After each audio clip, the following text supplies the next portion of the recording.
Madame, monsieur, bonjour, très heureux de vous retrouver après cette absence pour ce 10e numéro du JT de l'essentiel du 1er au 26 février. Toujours avec moi une coéquipière que l'on ne vous présente plus, Francine Schmitz. Bonjour très cher Fran. Bonjour à tous, chers téléspectateurs. Une fois n'est pas coutume, je suis aux côtés de Jackie Hudson. Merci encore une fois d'être parmi nous pour notre JT. Voici les titres de ce journal. Parmi les faits divers, nous commencerons par parler de la nouvelle guerre qui fait rage en rose et rouge. Mais une victoire est à fêter dans la lutte contre la criminalité. Le BCSO a démantelé un laboratoire de drogue. Sécurité ensuite, Los Santos a lancé l'état d'alerte. Le Weasel et le LSPD vous ont réservé une petite surprise, des conférences de presse. Politique à présent, vous êtes habitués maintenant à ce que nous en parlions. Youpi, un nouveau parti politique est en ville. Beaucoup ont dû le voir, les élections municipales ont fait leur retour.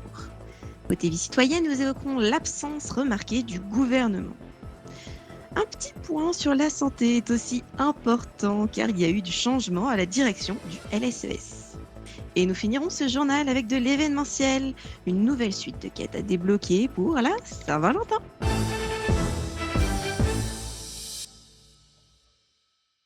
Commençons par les faits divers. Une nouvelle guerre de gangs fait rage à Los Santos. Nous avons d'ailleurs été malheureusement aux premières loges de la première manche. Ce jeudi 20 février, Los Santos a vécu une nouvelle guerre opposant le groupe des Mads à celui des Hot Wheels dans le quartier de ces derniers. De nombreux coups de feu ont été tirés à l'occasion de cette longue attaque. À la suite de cet affrontement, 20 armes de catégorie 3 ont été saisies par la police et cette échauffourée blessera grièvement 2 personnes du côté des rouges ainsi que 8 personnes gravement et un léger du côté des roses.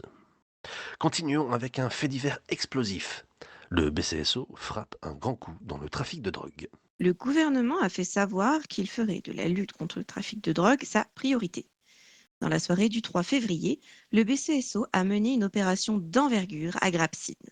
Après une longue enquête de plusieurs semaines, le bureau du shérif a découvert qu'un laboratoire permettant de fabriquer différentes drogues de synthèse se situait non loin du bâtiment de la salle d'arcade. S'inscrivant dans la politique de sécurité actuelle, le BCSO, plus motivé que jamais, assure que cette première opération de l'année marque le début d'une longue série. Sans transition, sécurité à présent avec un état d'alerte de 48 heures. En effet, le 17 février, et à la suite de nombreuses agressions préméditées ainsi que des faits graves à l'encontre du LSES, différentes mesures de protection ont été mises en place pour protéger les services publics. Malgré tout, les agresseurs n'ont pas été découragés et ont continué leurs attaques. En réaction, la mairie de Los Santos a déclaré un état d'alerte de 48 heures, autorisant les forces de l'ordre à s'équiper lourdement et à fouiller les individus suspects ainsi que leurs véhicules. Le Weasel News et le LSPD ont une surprise pour vous. Et qui de mieux que le lieutenant McGordon, responsable de la communication du LSPD, pour vous la présenter.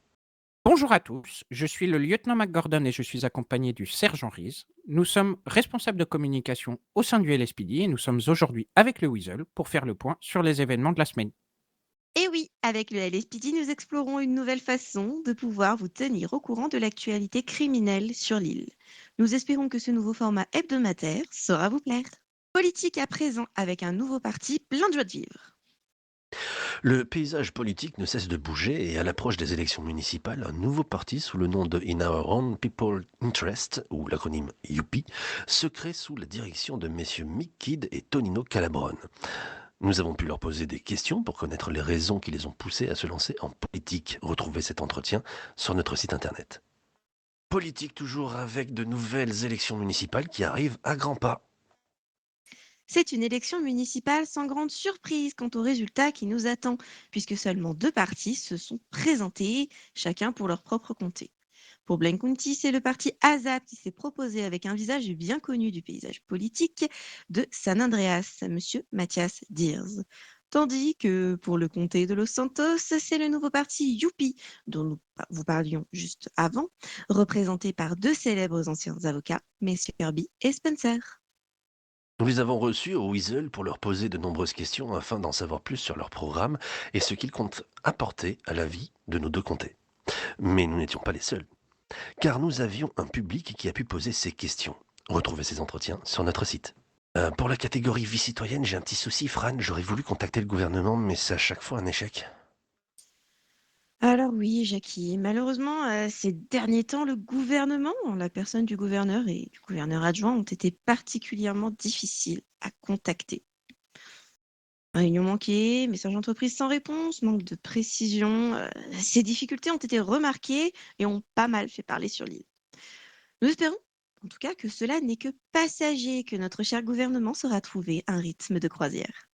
Parlons maintenant santé, le LSES change de direction.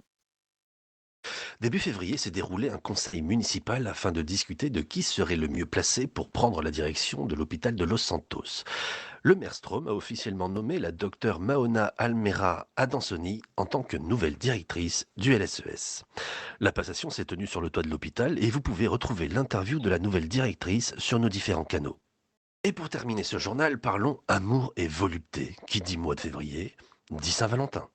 Même si vous étiez du genre à oublier la Saint-Valentin à San Andreas, il était impossible de la louper. Cœur rose au chocolat, notre île a été décorée du nord au sud, d'est en ouest, dans chaque coin de rue, avenue et sur chaque monument. À Mirror Park, on pouvait également croiser une femme d'un certain âge qui répondait au nom de Claire. Cette très chère Claire avait malheureusement égaré des objets et invité tout le monde à l'aider à les retrouver en allant à la rencontre de multiples personnes qui la connaissaient. Mais ce n'est pas tout. Si vous aimez le chocolat, vous étiez servi puisque toutes les supérettes de l'île vous proposaient d'acheter de superbes boîtes de chocolat. Bref, la Saint-Valentin a été fêtée en grande pompe et heureusement, très peu de crises de foie ont été recensées.